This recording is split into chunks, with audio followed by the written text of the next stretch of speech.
Hi friends, welcome to nice day kitchen. இன்றைக்கி அடிக்கிற வெயிலுக்கு இதமாக சூப்பரான குழுக்குழுன்னு இருக்கிற மாதிரி ஹெல்த்தியான ட்ரிங்க் பார்க்க போகிறோம். நம்ம கொரோனாவுக்கு பயந்து கூலான ஐட்டம் சாப்பிட மாட்டோம். ஆனால் குழந்தைங்க கேட்பாங்களா? கண்டிப்பாக கேட்க மாட்டாங்க. கடையில் கிடைக்கிற ஐஸ்கிரீம், ஜூஸ் தான் அவங்களுக்கு ரொம்ப பிடிக்கும். அவங்களுக்கு பிடிச்ச மாதிரி நம்ம செஞ்சு கொடுத்தா கண்டிப்பாக குடிப்பாங்க.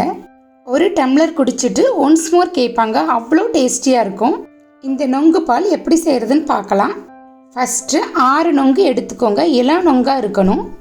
6 நொங்குக்கு 2 பேர் குடிக்கலாம். அடுத்து பார்த்துக்கிட்டிங்கன்னா 1 டீஸ்பூன் சப்ஜா விதை எடுத்துக்கோங்க.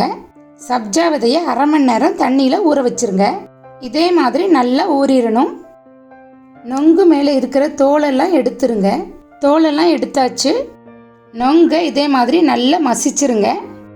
நொங்கு பால் குடிக்கிறச்சில நொங்கு வாயில் கடிப்படணும். அதுதான் ரொம்ப டேஸ்ட்டாக இருக்கும். மிக்சியில் போட்டிங்கன்னா பேஸ்ட் மாதிரி ஆயிரும், நல்லா இருக்காது. நொங்கு ரெடி ஆயிடுச்சு. நெக்ஸ்ட்டு பார்த்தீங்கன்னா 2 டீஸ்பூன் சப்ஜா விதை போட்டுக்கோங்க. நீர் கடுப்பு இருக்கிறவங்க இந்த ஜூஸை ட்ரை பண்ணி பாருங்கள். செம சூப்பர் ரிசல்ட்டாக இருக்கும். அடுத்து பார்த்துக்கிட்டிங்கன்னா 3 டீஸ்பூன் சர்க்கரை போட்டுக்கலாம். உங்களுக்கு இனிப்பு அதிகமாக வேணும்னா 4 டீஸ்பூன் போட்டுக்கலாம். சர்க்கரை கரையிற வரைக்கும் நல்லா மிக்ஸ் பண்ணி விடுங்க.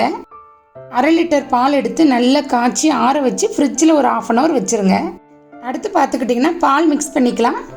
லைட்டாக கூலாக இருக்கிறதுனால குழந்தைங்களுக்கு தாராளமாக கொடுக்கலாம். அவ்வளோதான், ரெடி ஆயிடுச்சு. இப்போ நம்ம டம்ளர்லாம் மாற்றிடலாம். எவ்வளோ ஈஸியாக இருக்குது பார்த்தீங்களா நொங்கு பால். லாஸ்ட்டாக 3 பாதாமை கட் பண்ணி வச்சுக்கோங்க. மேலே போட்டுடலாம். குழந்தைங்க ஸ்கூல் விட்டு வந்ததுக்கப்புறம் கூட ரெடி பண்ணிக்கலாம். ஃப்ரெஷ்ஷாக செஞ்சு கொடுங்க.